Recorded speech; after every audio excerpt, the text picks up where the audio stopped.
Api yang membakar pabrik PT Jati Perkasa Nusantara akhirnya berhasil dipadamkan. Saat ini tim pemadam kebakaran mengerahkan 8 armada untuk melakukan pendinginan. Kebakaran pabrik pembuat pakan ternak yang menggunakan minyak sebagai bahan baku ini berhasil padam sekitar pukul 7 pagi. Api padam setelah 23 unit mobil pemadam dikerahkan ke lokasi. Anggota tim rescue Disdamkar Kota Bekasi mengatakan saat ini lokasi sudah kondusif. Meski demikian, untuk mencegah timbulnya api, tim masih terus melakukan pendinginan. Lokasi kebakaran pabrik PT Jati Perkasa Nusantara di Jalan Pondok Ungu, Kota Bekasi dipasangi garis polisi. Pemasangan dilakukan oleh personel kepolisian di beberapa titik area kebakaran. Polisi akan memulai menyelidiki kebakaran pabrik setelah proses pendinginan selesai dilakukan. Saat ini kasus kebakaran pabrik masih dalam penanganan pihak kepolisian Polres Metro Bekasi Kota dan Polsek Medan Satria.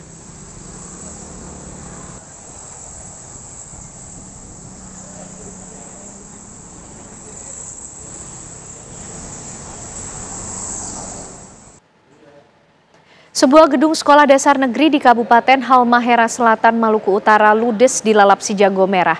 Para siswa panik dan lari berhamburan keluar. Tak ada korban jiwa dalam peristiwa itu.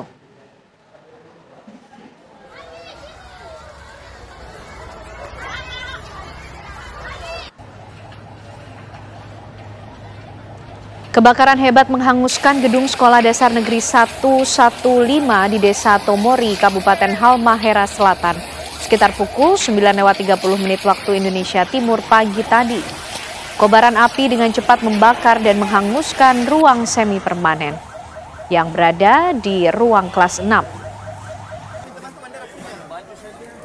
Sejumlah peralatan dan perlengkapan belajar juga ludes, termasuk buku paket, buku catatan siswa, serta beberapa telepon genggam milik siswa dan juga arsip sekolah. Api baru bisa dipadamkan setelah 3 unit mobil milik Dinas Pemadam Kebakaran dan Penyelamatan Kabupaten Halmahera Selatan tiba di lokasi. Peristiwa tersebut terjadi saat jam istirahat belajar, membuat para siswa panik dan juga lari berhamburan keluar. Belum diketahui pasti penyebab kebakaran, namun kerugian ditaksir mencapai ratusan juta rupiah. Akibat kebakaran, pihak sekolah terpaksa meliburkan siswanya.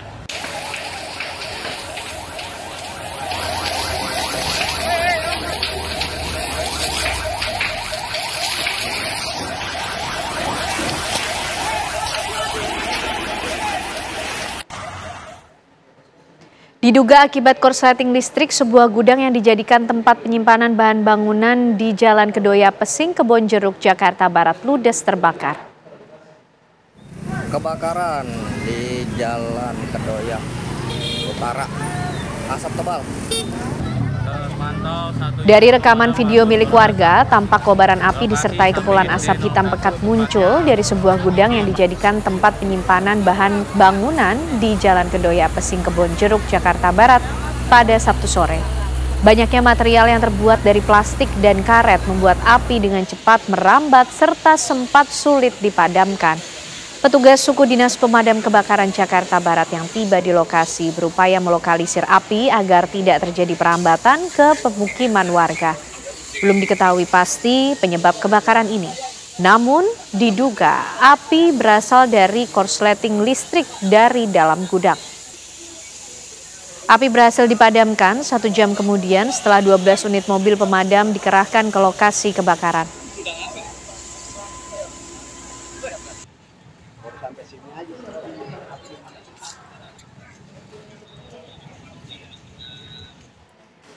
Pohon kapuk setinggi 15 meter yang berada di Jalan Ampera Raya, Pasar Minggu, Jakarta Selatan tumbang menimpa sejumlah tiang listrik pada Sabtu sore. Hujan deras disertai angin kencang yang menerpa sebagian wilayah di DKI Jakarta pada Sabtu siang membuat pohon-pohon di sekitar wilayah Jakarta Selatan tumbang.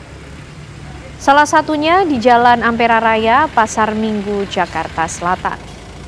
Pohon kapuk setinggi 15 meter dengan diameter 80 cm ini tumbang menimpa sejumlah tiang kabel listrik hingga nyaris roboh. Tak hanya itu, kabel-kabel listrik yang terpasang di tiang tersebut pun menjuntai ke jalan hingga para pengendara yang ingin melintas tidak bisa dan harus mencari jalan alternatif lain. Petugas PPSU dan Kehutanan yang berada di lokasi langsung berupaya memotong batang pohon tersebut hingga menurunkan alat berat yang bisa menjangkau tingginya pohon. Tidak ada korban dari peristiwa ini. Ruas jalan dari arah Kemang Raya menuju Pejaten maupun Ampera tak bisa dilalui selama proses evakuasi.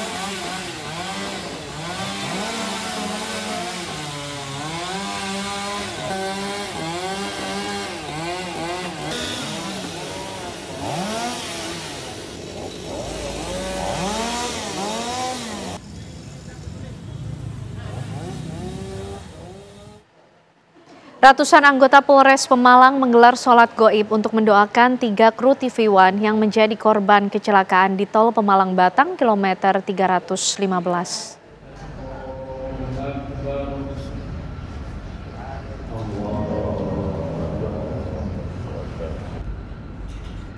Sholat goib ini digelar di Masjid Baitul Muklisin, Polres Pemalang sebagai ungkapan duka mendalam atas musibah kecelakaan di Tol Pemalang Batang kilometer 315A yang menewaskan 3 kru TV One.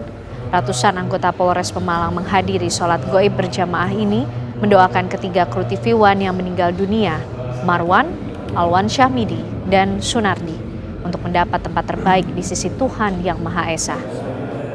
Selain itu, Polres Pemalang juga turut mendoakan agar kru TV One yang terluka dan masih dalam perawatan untuk diberi kesembuhan. Tak hanya digelar di Polres Pemalang, sholat goib juga digelar serentak di Polsek Jajaran.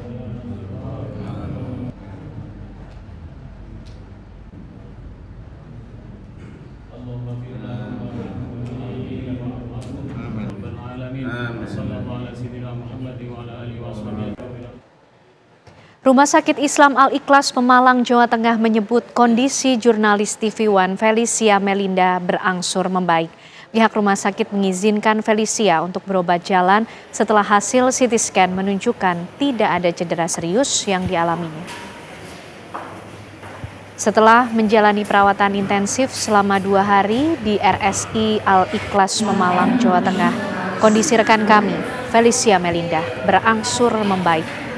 Hasil CT scan dan ronsen dari pihak rumah sakit menunjukkan tidak ada cedera serius yang dialaminya. Pada Sabtu pagi, Felicia Melinda diizinkan menjalani perawatan jalan di Jakarta dan kepulangan Felicia dilepas langsung oleh jajaran pegawai RSI Al-Ikhlas dan aparat Polres Pemalang.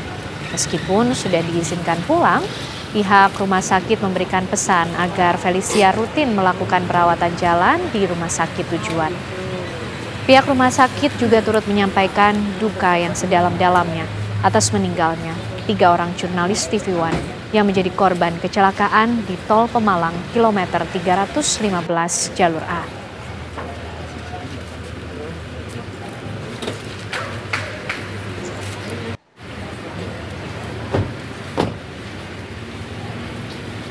Kabarnya. Iya. Iya, Pak. Mari, Pak. Kasih banyak, Pak.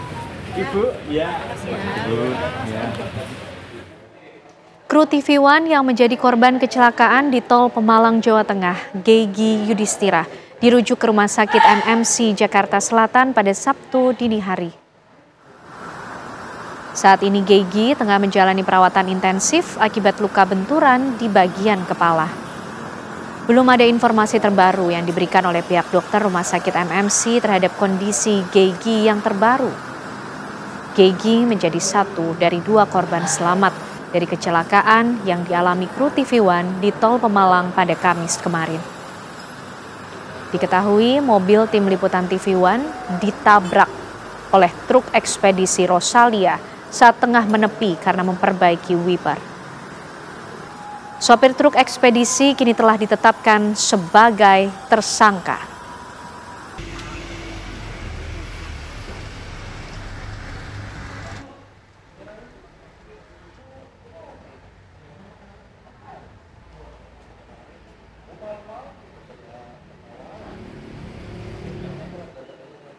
Menteri Kebudayaan RI Fadlizon menyampaikan rasa bela sungkawa yang sedalam-dalamnya atas meninggalnya 3 kru TV One dalam kecelakaan di Tol Pemalang, Jawa Tengah. Warahmatullahi wabarakatuh. Saya Fadlizon mengucapkan bela sungkawa yang sedalam-dalamnya atas wafatnya 3 kru TV One dalam kecelakaan di Tol Batang Pemalang. Semoga keluarga yang ditinggalkan diberi ketabahan, kesabaran, dan kepada mereka yang wafat diterima oleh Allah Subhanahu wa Ta'ala, Tuhan yang Maha Kuasa, dan diberikan tempat yang terbaik di sisinya. Terima kasih. Wassalamualaikum warahmatullahi wabarakatuh.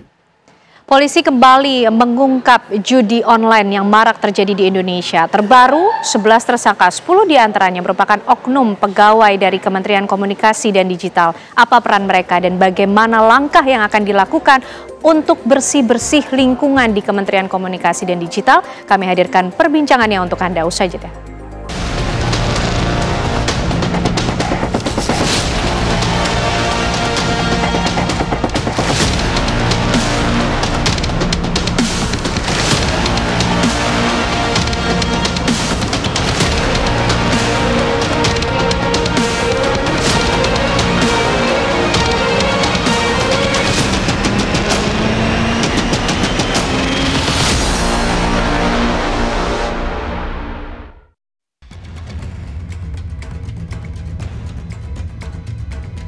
Tim Jatanras Polda Metro Jaya bersama Polres Metro Bekasi menggeledah sebuah ruko yang diduga digunakan sebagai markas judi online di Kota Bekasi, Jawa Barat. Sebelumnya polisi menangkap 11 orang pelaku. Ironisnya, dari 11 orang yang ditangkap, 10 orang diantaranya pegawai dan staf ahli Kementerian Komunikasi dan Digital Komdigi. Dalam penggeledahan yang disaksikan seorang oknum pegawai Kementerian Komdigi, petugas mendapati sejumlah komputer untuk memantau situs judi daring yang beroperasi. Usai dari Bekasi, polisi melanjutkan penggeledahan di kantor Kementerian Komdigi. Selama penggeledahan, polisi juga menyertakan 4 orang tersangka. Dari hasil pemeriksaan terungkap bahwa oknum Komdigi menyalahgunakan kewenangan yang seharusnya melakukan pemblokiran situs judi online, malah membiarkan. Para oknum tersebut justru mengamankan 1.000 situs judi online agar tidak terkena blokir dari pemerintah. Adanya keterlibatan oknum pegawai Kementerian Komdigi di bisnis haram judi online tentunya patut disesalkan. Komdigi yang sejatinya punya kewenangan untuk menutup situs-situs yang bermuatan judi online justru bermain mata dengan bandar judi online. Lantas seperti apa peran para oknum Komdigi? Lalu apa tanggapan Komdigi adanya keterlibatan pegawainya di bisnis judi online? Akankah dengan terbongkarnya skandal judi online menjadi momentum bersih-bersih di lembaga Komdigi? Tim TV One mengabarkan.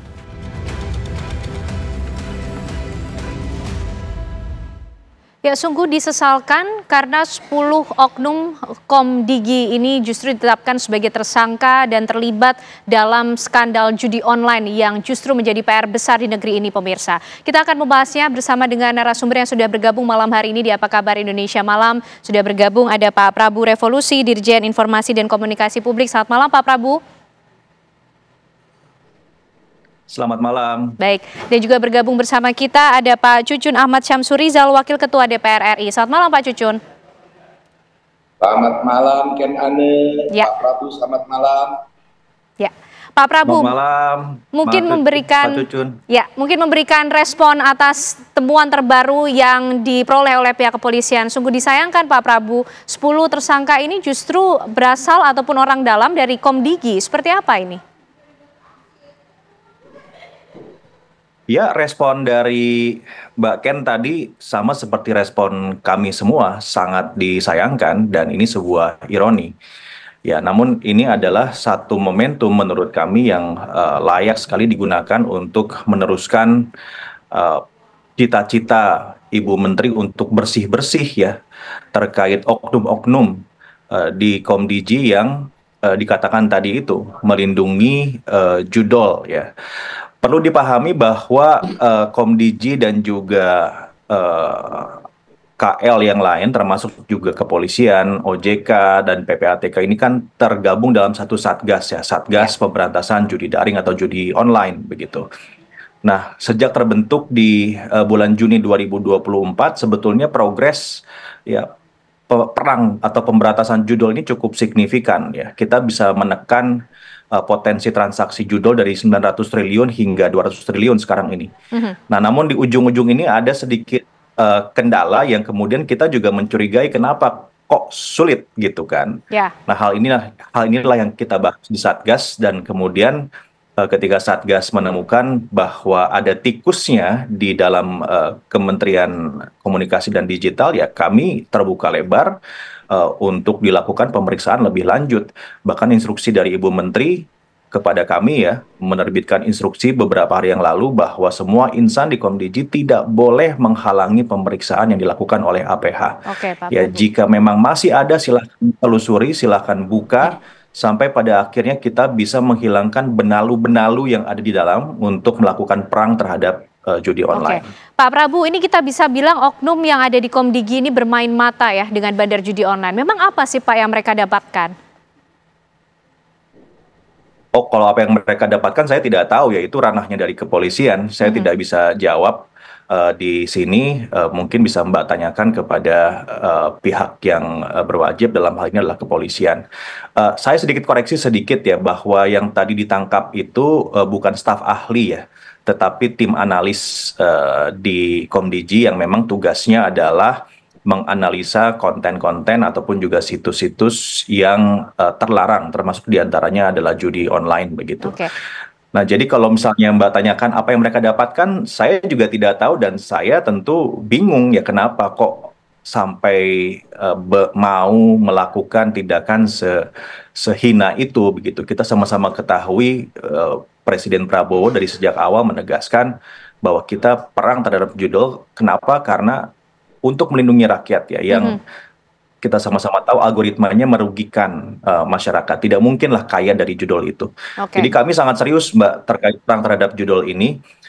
Bahkan jika memang harus ya memeriksa dari dalam, silahkan begitu. Itu pesan dari Ibu Menteri. Jangan sampai justru orang dalam ini yang menghalangi kita untuk melakukan perang terhadap judul. Intinya kami akan penegakan hukum dan juga pencegahannya. Ya, Pak Prabu, memang sampai sejauh apa sih akses yang mereka miliki Pak dalam kasus judi online ini? Betulkah mereka yang memiliki kuasa atau akses untuk memblokir dan juga ataupun membiarkan situs judi online tersebut? Jadi tim yang bekerja untuk melakukan, bahasa kami itu take down ya, take down konten, take down IP, take down situs dan seterusnya, itu banyak sekali Mbak ya, bukan hanya 10 orang yang ditangkap oleh kepolisian tadi itu. Pak Cucun, bagaimana? Ya, silakan Pak Prabu.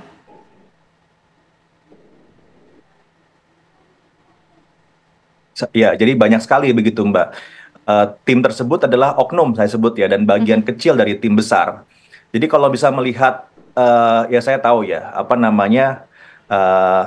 bahwa kerja besar itu bisa rusak karena kesalahan kecil begitu ya. Inilah yang kita hadapi sekarang, tapi ya kami tidak peduli, kita akan teruskan perangnya begitu. Yang perlu diketahui dan juga dipahami bahwa setiap hari itu ya Satgas Pemberantasan Judi Online itu melakukan pencegahan konten ataupun juga aplikasi, sistem IP dan semacamnya yang terkait dengan judi online itu per hari 20.000 item kita take down terkait judi online ya. Jadi selama 10 hari kerja terakhir saja sudah 186.000 akun yang di take down. Kalau bicara 1 tahun 5,4 juta akun yang di take down. Jadi ini kerja besar dan proses turunnya atau capaian turunnya itu cukup signifikan gitu. Namun masih ada. Nah, masih ada ini kan tetap harus kita perangi.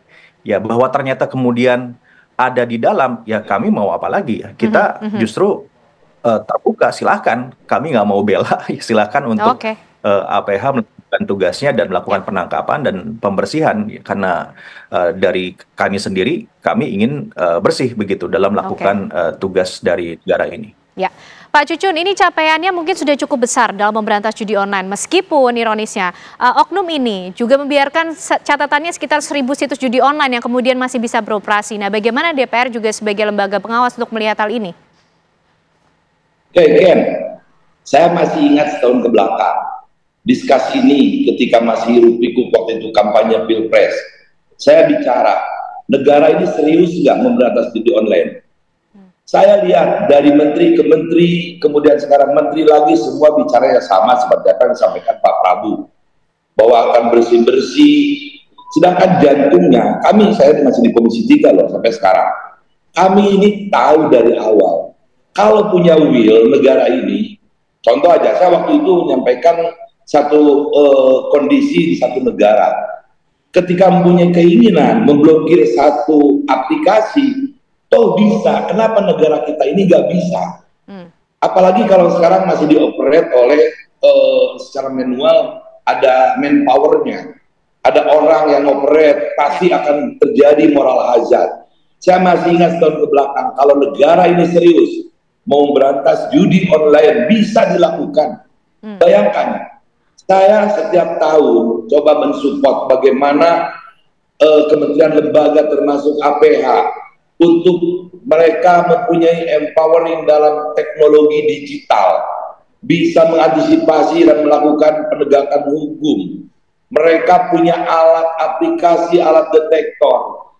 Tapi ini bukan hal yang baru kayak penangkapan seperti ini. Besok lusa juga akan muncul lagi.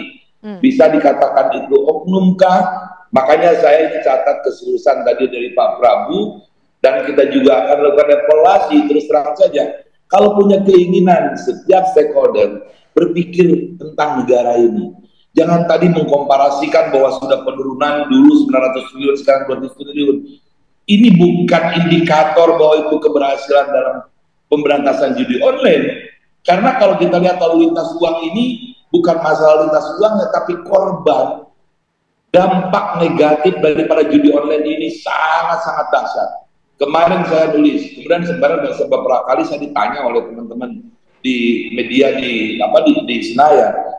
Yang harus dipikirkan itu adalah dampak sosialnya. Bayangkan sekarang, kekisruhan, KDAR, KDRT, kemudian juga anak-anak sekarang ini seperti ada satu adiktif terhadap bukan hanya psikotropika tapi terhadap judi ini.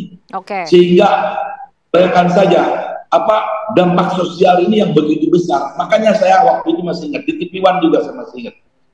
Serius gak negara ini mau melakukan pemberantasan? Bisa kalau punya keseriusan. Bahkan negara memberikan toolnya, apa yang dibutuhkan oleh polisi, apa yang dibutuhkan oleh sekarang Kominfo. Ya, Komdigi orang belum kenal, belum begitu familiar Kominfo dari dulu. Saya selalu mengingatkan, bahkan rapat-rapat di DPR, kalau negara ini punya keseriusan, bisa dilakukan. Oke, baik Pak Cucun. Pak Prabowo seperti apa? Inikah bentuk keseriusan dari Komdigi untuk bersih-bersih memberantas judi online? Tidak hanya bicara soal capaian yang tadi sudah disampaikan Pak Prabowo, tapi bagaimana juga bentuk tanggung jawab atas dampak sosial yang ditimbulkan? Ya, apa yang disampaikan oleh Pak Cucun yang terhormat, saya sepakat semua. Tidak mungkin ya pemerintah tidak serius begitu dalam memberantas judi online. Pak Presiden Jokowi sebelumnya di bulan Juni membentuk Satgas langsung ya, menyatukan unsur pencegahan dan penegakan hukum dalam satu Satgas. Sekarang Presiden Prabowo pun melakukan hal yang sama ya, di hari awal beliau bertugas ya, judi online menjadi prioritas gitu. Bahwa tadi saya bukan bicara tentang pencapaian, bukan, menunjukkan bahwa sebetulnya kerja dilakukan, tapi bahwa masih ada, kami sepakat itu menjadi tugas kami begitu, untuk terus memerangi judi online dengan cara apapun, bahkan jika harus membongkar dari dalam, ya kami sama sekali tidak menghalangi begitu, karena sangat mungkin itu adanya dari dalam gitu, sangat mungkin, dan tidak menutup kemungkinan itu sebabnya Ibu Menteri pun melakukan atau membuat instruksi yang sangat jelas kemarin ya, diterbitkan instruksi untuk semua aparat di Komdigi, tidak boleh ada yang menghalangi aparat untuk melakukan pemeriksaan. Ini menunjukkan keseriusan bahwa kami memang ingin bersihkan gitu, ya, dengan cara apapun. Nah, bahwa teknologi yang digunakan apakah bisa melakukan take down dan semacamnya? Bisa, Pak. Ya, teknologi itu sudah kita miliki, sudah, Pak, gitu. Bahwa ada moral hazard, betul. Ini buktinya kan sekarang ada kasus begitu ya. Ya, pagi tadi saya baru saja menutup kurang lebih sekitar 2-3 akun dan juga Bukan influencer maksudnya dengan kan follower kalau masih digerakkan manual gitu ya, untuk Mas melakukan Iken, penutupan, dan itu bisa dilakukan begitu. Bisa. Ya. Oke, bisa silakan Pak nggak, Cucun.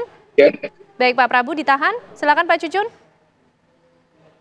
Maksud saya itu dari dulu saya mengingatkan Pak Prabowo ketika saya dialog di TV One itu, kalau negara punya keinginan, punya will memberantas judi online ini bisa, Pak. Di satu negara memblokir satu aplikasi bisa secara otomatis. Maksud saya itu.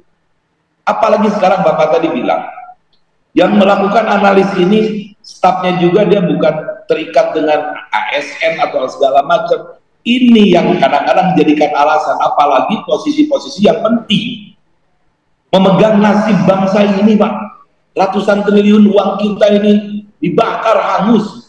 Saya ini semua teman-teman di DPR juga kalau membahas judi online, makanya selalu kita menginginkan keseriusan pemerintah. Bagaimana teknologi yang sekarang percepatan perkembangannya itu pertumbuhannya luar biasa. Bahkan orang Kominfo, orang Komdiki, yang maksud saya itu otomatis tidak menggunakan personal digerakkan secara manual.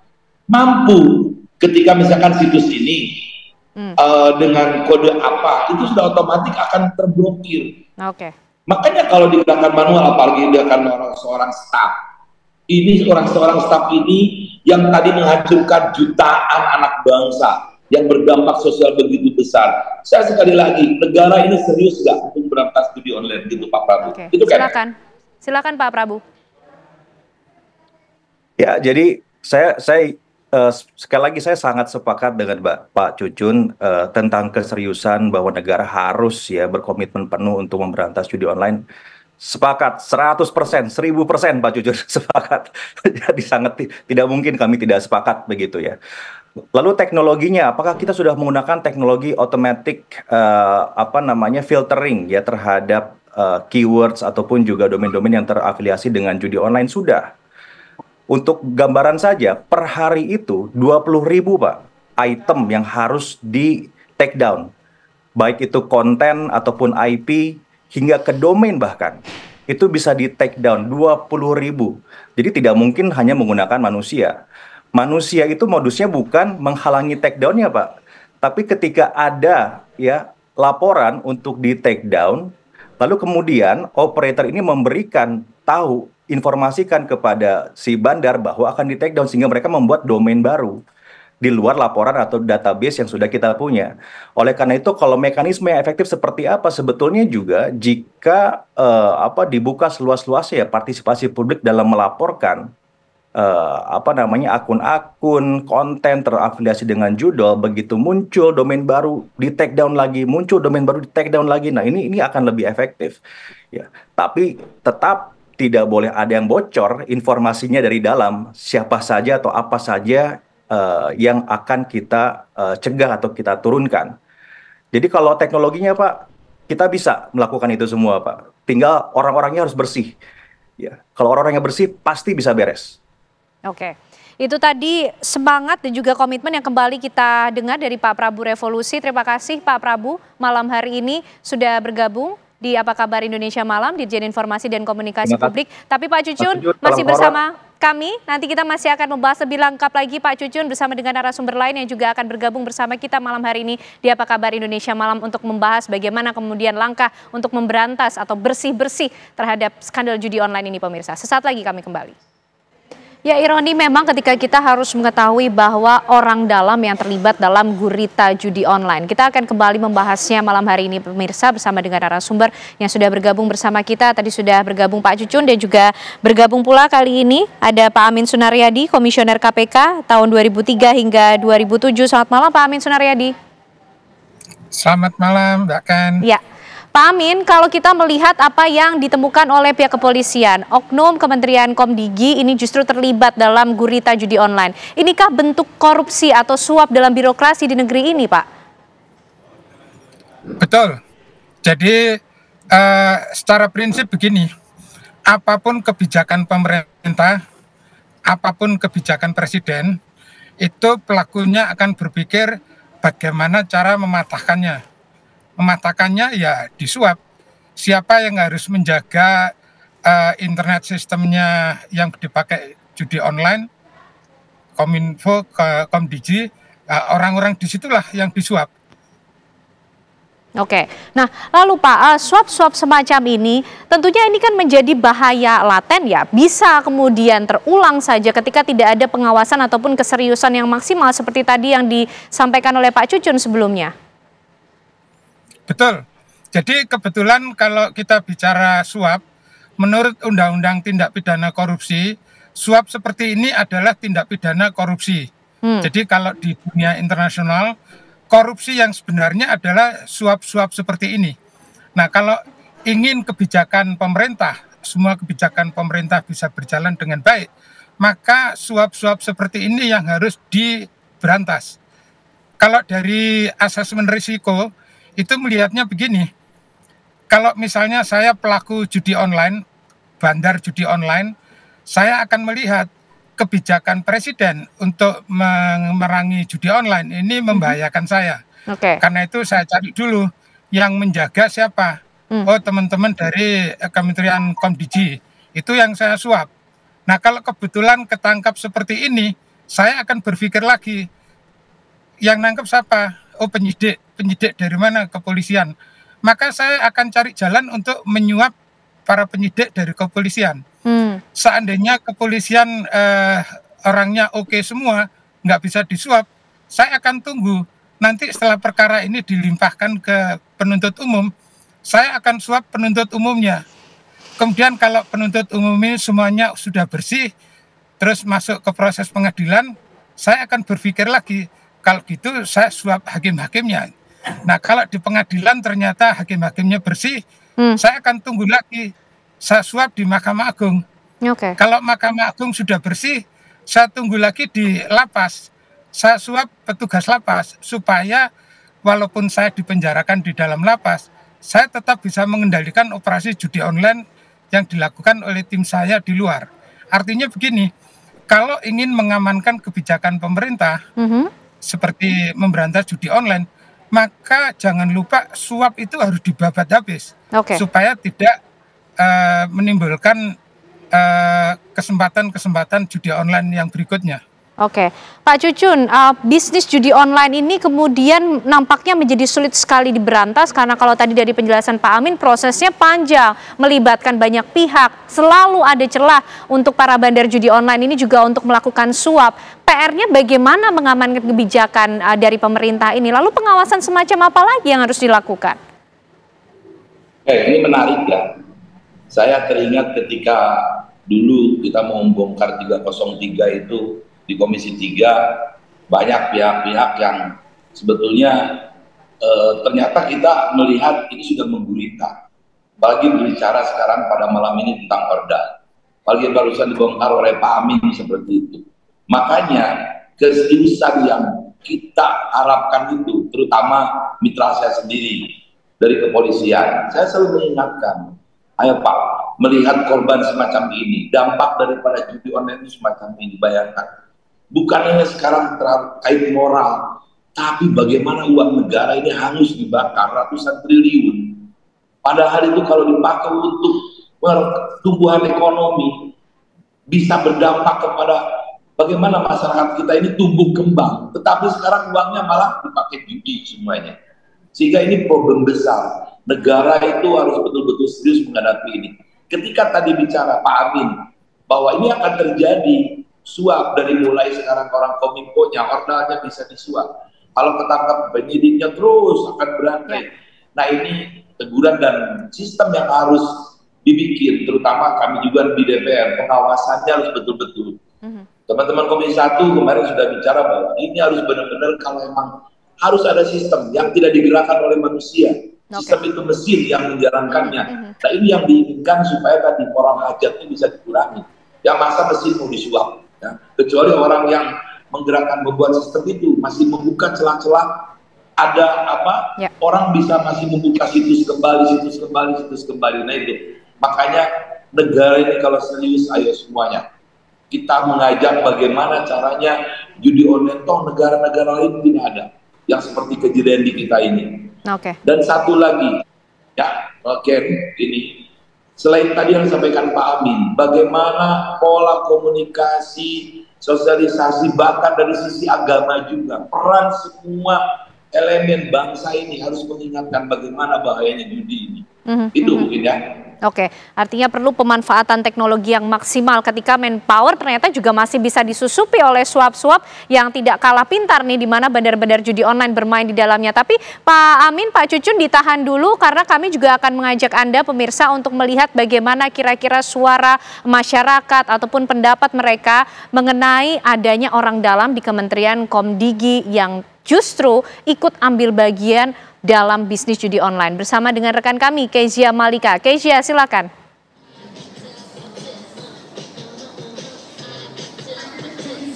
Ya, Kenana dan juga pemirsa, ini memang kalau bicara soal judi online ini pasti selalu dibicarakan oleh masyarakat, selalu marak jadi pembicaraan di sekitar masyarakat. Nah, ini informasi terbaru, sebanyak 11 orang ditangkap polisi terkait kasus judi online ini. Yang ironisnya 10 dari 11 ini merupakan pegawai dan juga staf ahli di Kementerian Komunikasi dan Digital atau Komdigi, yang mana seharusnya mereka menggunakan wewenang mereka untuk kemudian memblokir atau menutup situs-situs judi online tersebut, namun mereka justru menyalahgunakan wewenang tersebut. Justru mereka malah meraup keuntungan nilainya fantastis bahkan sampai miliaran. Ini justru yang kita sayangkan, Kenana dan juga pemirsa, dan kami akan mengajak Anda untuk bertanya langsung kepada masyarakat bagaimana mereka kemudian menanggapi hal ini. Halo, selamat malam Mas. Ya, selamat malam. Namanya siapa Mas? Arif. Oke, Mas Arif, ini kalau dilihat kan judi online ini selalu marak di masyarakat, ini nanggepinnya gimana sih Mas? Ya, judi online itu sama kayak judi konvensional juga sih buruk ya bagi masyarakat, karena efeknya bukan cuma dari psikologikal, juga itu efeknya merugikan negara juga, karena kebanyakan duit yang ngalir di judi online itu dia nggak balik lagi ke warga negara, dan mereka juga di sini cuma ngambil untung aja, jadi sangat buruk buat keuangan negara, bagi juga keuangan masyarakat sipil. Tapi kalau di lingkungan Mas Arif sendiri ini ada nggak sih kayak dampak yang dirasakan gitu, atau misalkan ada kenalan gitu yang kemudian ikut judi online, ini seperti apa Mas?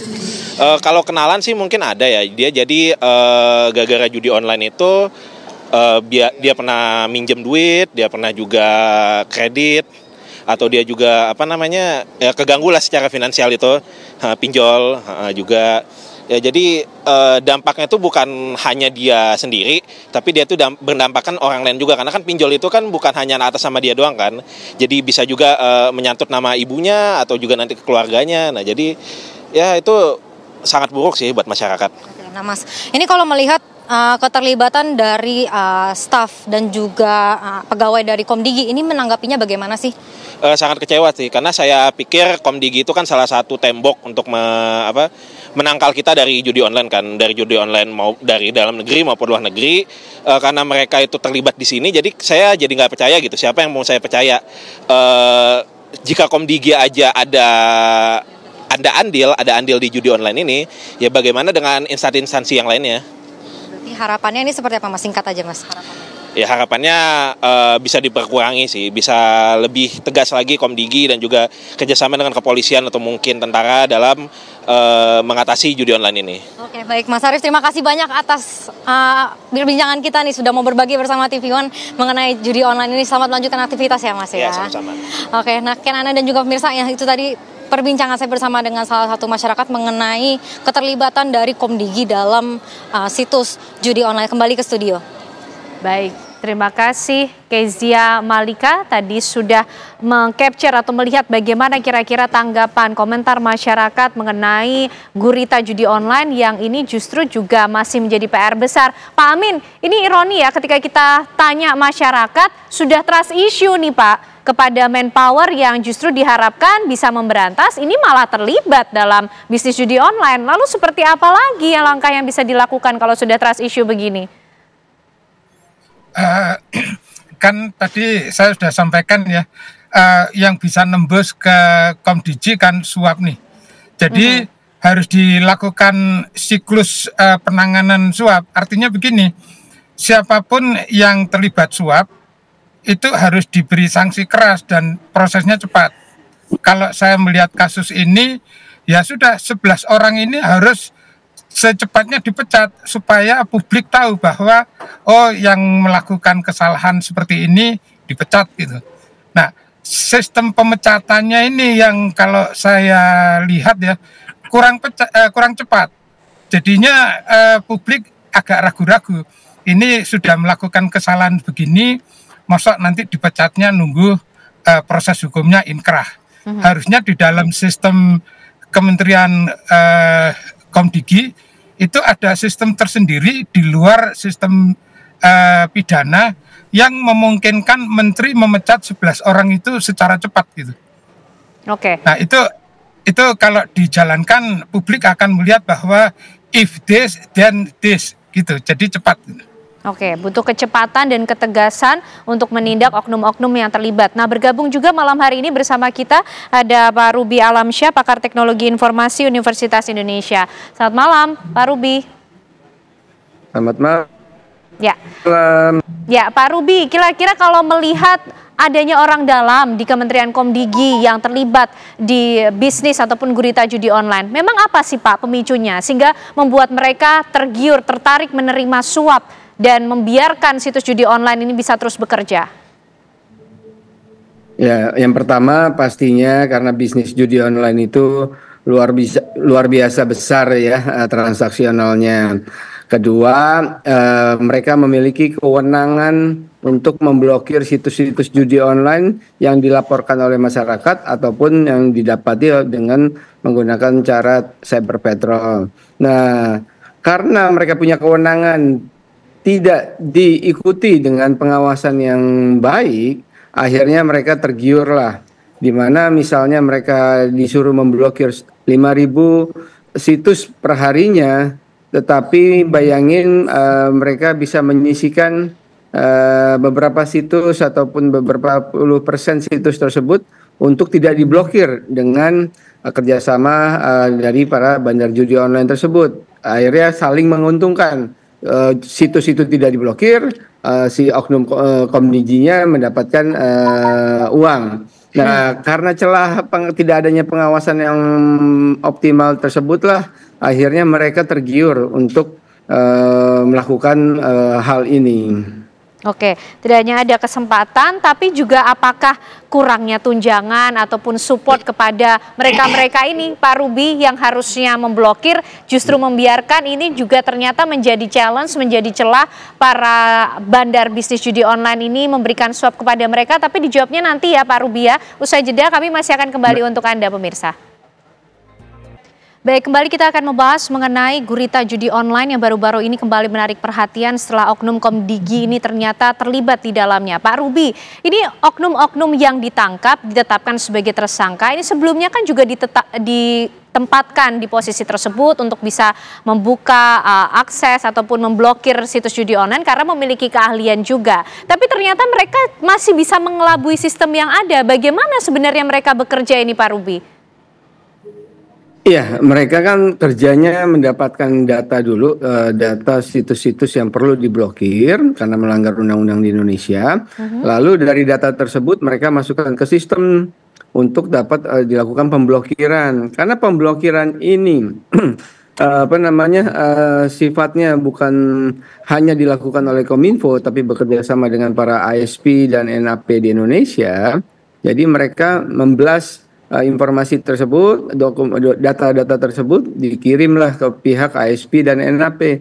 Nah, tetap saja mereka mempunyai kewenangan untuk memblokir tersebut, membuat daftar tersebut, tetapi akhirnya mereka bisa salah gunakan karena terlalu banyaknya situs yang diblokir dan tidak adanya pengawasan. Akhirnya mereka bisa menyisipkan situs-situs yang mereka mau tidak diblokir, yang bahasa mereka dibina. Akhirnya mereka bisa melakukan kecurangan seperti ini. Nah, ini bisa lolosnya di titik mana, Pak Ruby?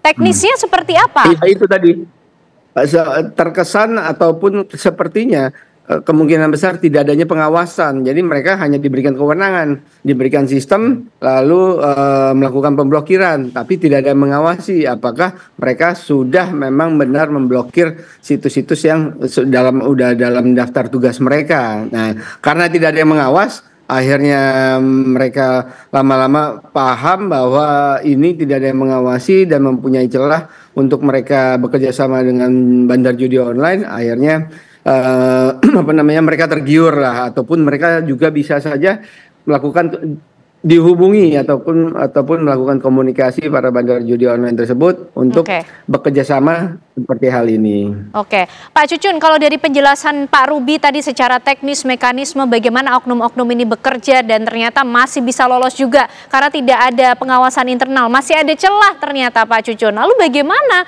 sistem yang harus dibangun lagi untuk mengawasi mereka? Tadi kan saya sampaikan, kalau masih pakai manpower, ya, ini pasti moral hajat akan terjadi. Tapi saya punya keyakinan sekarang ya, orang nomor 1 yang memimpin di Komdigi ini kan dulu pimpin Komisi 1, itu sahabat saya Bu Mutia. Kalau sudah menggurita seperti ini, memangkas bukan yang 10 orang itu. Dalam satu satker di Kominfo atau Komdigi yang diberikan kewenangan itu harus ditebas habis, karena menggurita seperti ini, seperti disampaikan Pak Amin tadi, ini bukan barang baru di Republik kita ini. Kalau menghabiskan, mematahkan itu ya, bila perlu rekrutmen dengan tadi, kalau misalkan masih diberikan kewenangan, dia menggerakkan sistem yang ada ini, harus betul-betul ada efek jerak kalau dia terjadi moral hazard. Karena harus disadarkan ke semua, mereka tangan dia itu menggerakkan, men-screening, kemudian juga menganalisis, itu akan berefek berakibat kepada masalah sosial yang besar, masalah negara yang besar. Berikan di sana reward yang besar, bukan hanya dipercayakan kepada orang yang sedikit cuma rekrutmen ini tenaga honorer saja. Jadi nggak bisa sekarang ini kalau misalkan kita main-main. Saya jauh-jauh hari, saya ulang lagi, ketika dialog itu menyampaikan kalau negara punya keinginan, negara punya kemauan. Ingat, beberapa negara itu mampu memblokir, bahkan tidak bisa masuk satu sistem aplikasi ke negaranya. Makanya keyakinan saya, harapan saya ini di bawah pimpinan sahabat saya Mutia, dia selalu concern terhadap Kominfo dulu. Dia paham bagaimana menghadapi mitranya. Sekarang sahabat saya ini ada di dalam, menjadi orang nomor 1 di sana. Pasti saya punya harapan melakukan antisipasi preventif, orang-orang pasukannya yang membantu di sana, baik setingkat dirjennya, setingkat direkturnya, bahkan ke staf ke bawahnya pasti akan dilakukan penertiban. Apa yang terjadi tidak akan terulang lagi, baik permasalahan judi online, kebocoran data, karena jantungnya ada di Kominfo atau di Komdigi ini. Itu kan. Oke, Pak Amin, ketika kita bicara sistem pengawasan yang harus dimaksimalkan dengan memanfaatkan teknologi, tapi masih ada juga manpower di situ yang juga harus diperhatikan, Pak, sehingga mereka memiliki tanggung jawab serius untuk menjaga perannya, memblokir situs-situs judi online ini. Nah, seperti apa lagi yang harus dilakukan? Jadi kalau terkait risiko suap tadi, itu yang harus dibangun adalah mental atau mindset anti suap. Nah, untuk membangun mental atau mindset anti suap itu tidak bisa hanya di satu direktorat jenderal atau satu direktorat, tapi harus seluruh kementerian, juga kementerian-kementerian yang lain dan seluruh sektor yang lain. Anti suap ini agak tricky kalau kita bicara korupsi, karena kalau semangatnya semangat anti korupsi, nanti mindsetnya itu adalah oh ini kerugian keuangan negara. Ya. Padahal suap yang di Komdigi ini nothing to do dengan kerugian keuangan negara. Jadi problemnya adalah problem mindsetnya itu nggak paham bahwa suap ini yang harus dimusuhi, suap yang harus diberantas. Jadi itu yang harus dibangun. Kalau kata Pak Prabowo, korupsi kan di semua level. Kalau dulu kata Pak Harto, korupsi di semua level dan di semua sektor. Nah, kalau dilihat korupsinya, kalau dari Komdigi, itu kan korupsinya bentuknya suap. Karena itu semangat anti suap harus dibangun di semua level, di semua sektor. Jadi kalau semangat anti suapnya sudah muncul, nanti kira-kira akan jauh lebih tahan dari menghadapi suap-suap tadi. Kalau misalnya hanya mengandalkan, oh ini pengawasan oleh atasan langsung, atau pengawasan oleh pengawasan internal. Kalau saya sebagai bandar judi online, saya cari atasan langsungnya siapa, pengawasan internal siapa, saya suap aja mereka, supaya mereka ada di pihak saya gitu. Tapi cara yang efektif untuk kemudian menanamkan semangat anti suap ini seperti apa, Pak Amin? Karena lagi-lagi ada manpower di situ, selalu ada celah untuk negosiasi, selalu ada celah untuk suap di semua level, di semua sektor. Pertama pasti ada kebijakan ke depan kita tidak boleh terlibat suap. Nah, kebijakan itu ada nggak? Kalau sudah ada, harus ada edukasi ke personel. Kalau edukasi sudah, kemudian harus ada komitmen ke personel. Kalau komitmen sudah, harus ada monitoring compliance terhadap semua itu. Terus kalau itu sudah, harus ada investigation and punishment untuk yang melanggar. Nah, proses ini harus dilakukan seluruhnya. Jangan sampai begini, kebijakannya, edukasinya semuanya anti korupsi. Tapi pemahaman korupsinya itu selalu korupsi itu kerugian keuangan negara. Jadi kalau suap nggak apa-apa. Jangan sampai terjadi begitu. Jadi dimulai dari kebijakan, edukasi, komitmen, monitoring compliance, kemudian investigation dan punishment. Nah, ini kan case ini sudah sampai ke tahap investigation. Secepatnya punishment harus diberikan. Kalau nunggu perkaranya inkrah, publik nanti akan melihat begini, yang bisa memberikan punishment itu hanya penegak hukum, manajemen kementerian ternyata tidak bisa. Nah, ini harus dibuat manajemen kementerian itu harus bisa mempanis dia sesegera mungkin. Punishment-nya kan bukan dipenjarakan, tapi dipecat. Oke, baik. Pak Ruby, sistem bagaimana juga yang kemudian efektif manjur nih untuk melakukan pengawasan internal ketika manpower yang ditaruh di situ ternyata lagi-lagi masih ada celah untuk disuap. Artinya perlu ada pemanfaatan teknologi yang maksimal, dibangun saja sistem, diganti saja dengan sistem manusia-manusianya ini sehingga tidak ada celah lagi untuk disuap? Iya, kebetulan untuk kasus judi online ataupun teknik pemblokiran judi online di Indonesia belum bisa digunakan secara sepenuhnya menggunakan sistem karena masih bahkan tidak hanya bisa dilakukan oleh Komdigi aja, tapi harus melibatkan beberapa pihak, yaitu internet service provider dan juga network access provider di Indonesia. Karena sifat internet di Indonesia itu distributed secara langsung pada pihak swasta, tidak langsung ke pemerintah. Nah, untuk itu tidak ada satu sistem yang otomatis bisa melakukan itu semua untuk case pemblokiran judi online di Indonesia. Tetapi yang bisa dilakukan saat ini ataupun dengan sistem yang ada itu mestinya ada layering terhadap proses pemblokiran. Ada yang mengeksekusi, ada yang mengawasi, ada yang memverifikasi untuk kedua kalinya, sehingga semua proses itu benar-benar dilakukan oleh pihak yang operator, tetap yang tanpa ada celah dia bisa membuat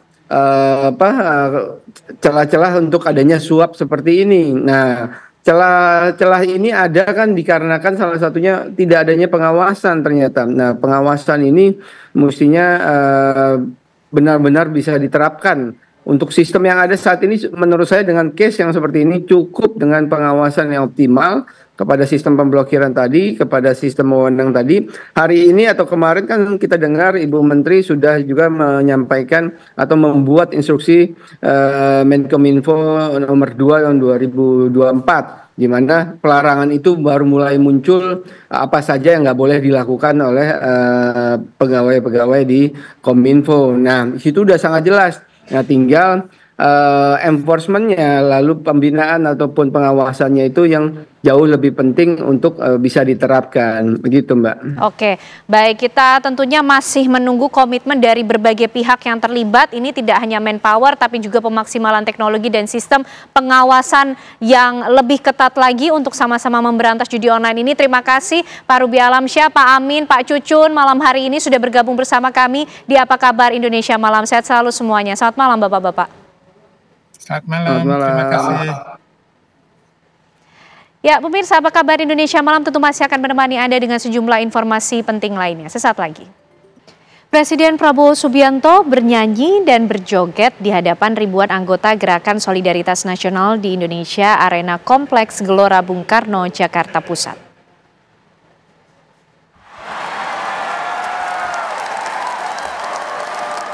Dalam pidatonya di Deklarasi Gerakan Solidaritas Nasional, Presiden Prabowo meminta anggota GSN yang hadir memilih dua opsi, mendengarnya melanjutkan pidato selama setengah jam ke depan atau menyudahi pidato dan mendengar jajarannya bernyanyi. Saudara Kodari, berbuat yang nyata. Saat para menteri dan jajaran kabinet bernyanyi, Prabowo bergabung dan ikut bernyanyi lagu O Ulate, lagu asal Saparua Maluku. Tokoh nasional.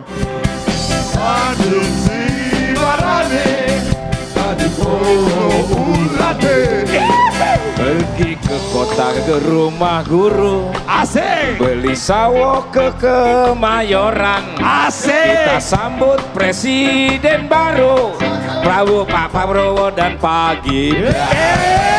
Oh ulate, Tanjung oh ulate, Tanjung si barade, Tanjung oh ulate. Sumur di ladang, cakep. Boleh kita menumpang mandi, Cakep. Bila ada umurku panjang, cakep. Boleh kita berjumpa lagi. Oh ulate, Tanjung oh ulate, Tanjung si barade, Tanjung oh ulate. Suasana bertambah meriah saat penyanyi bersuara fenomenal Putri Aryani bernyanyi di atas panggung. Presiden RI ke-8 Prabowo Subianto mengiringi dengan berjoget bersama jajaran menteri kabinet.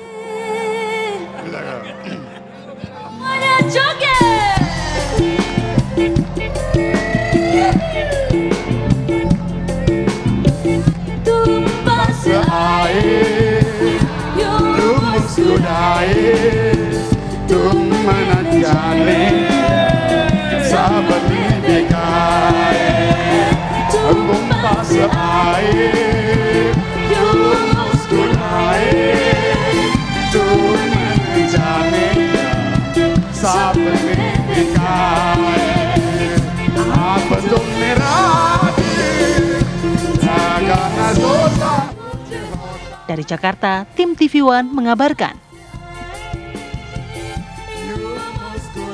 Kita beralih ke informasi lainnya pemirsa. Seorang anggota TNI dikeroyok ormas di Jalan Gandaria Tengah, Keramat Pela, Kebayoran Baru, Jakarta Selatan. Aksi pengeroyokan tersebut rekam kamera CCTV terlihat korban sedang minum kopi di sebuah kedai. Tiba-tiba didatangi 8 orang dari ormas yang menumpang 4 sepeda motor. Pelaku melakukan pemukulan terhadap korban, kemudian korban menghindar dan memilih berlari hingga dikejar oleh para pelaku bersenjata tajam. Polisi berhasil menangkap 1 orang pelaku dan hingga kini masih didalami kasus pengeroyokan anggota TNI tersebut.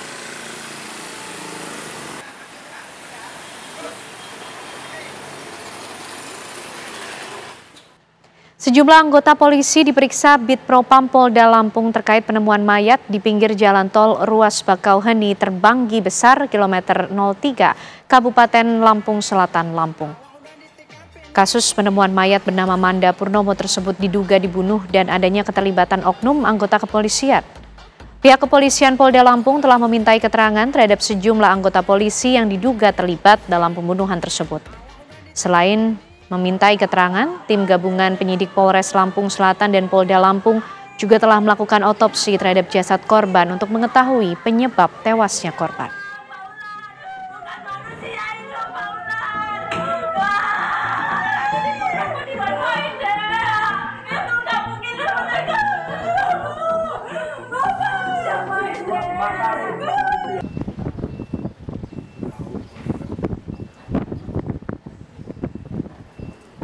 Untuk mengetahui bagaimana perkembangan penanganan kasus ini, pemirsa, kami ajak Anda berbincang dengan AKP Dedi Putra, Kasat Reskrim Polres Lampung Selatan. Selamat malam, Pak Kasat Reskrim. Ya, malam, Ken. Ya. Pak, apakah sudah diketahui bagaimana hasil otopsi dari korban?